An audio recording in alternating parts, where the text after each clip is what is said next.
I'm Dr. Greg Ellis. I'm here to talk about strength. What is strength? This is a question that's occupied the minds of workout people, exercise people, scientists over the years. Defining strength, the strength of a muscle. It's complicated. There's a lot to it. There's the type of actual training you're doing. There is the isotonic type of training where you lift a weight all through a range of motion. There's isometrics where you do a static hold and lift and exert your muscle force at that time as much as you can against usually a dynamometer that measures the force output.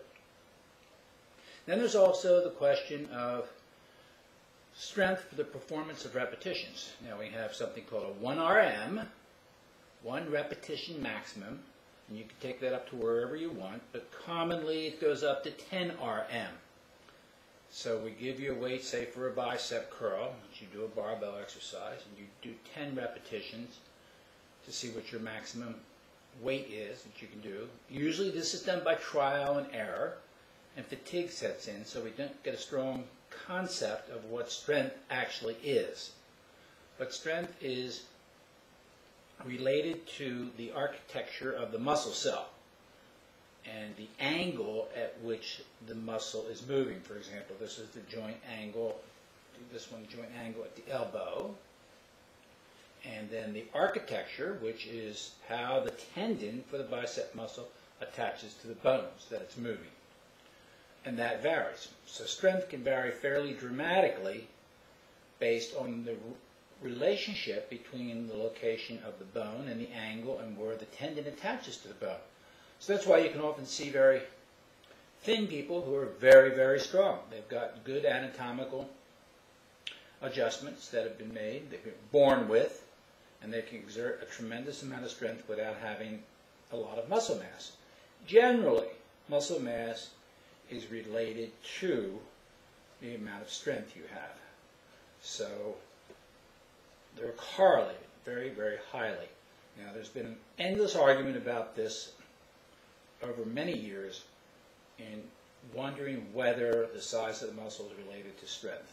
And clearly it is. There's some arguments about the early developments of strength when you start a training program, which are characterized to be coming from a neural component. That's a nerve-muscle interaction. And then as you are working out for several weeks, that adaptation is thorough, and any further strength gains depend on the growth of the muscle. Now that's my take on it. The research that I've done indicates to me that that's the case, and the neural component is no longer very, very big, and it's the actual growth of the muscle.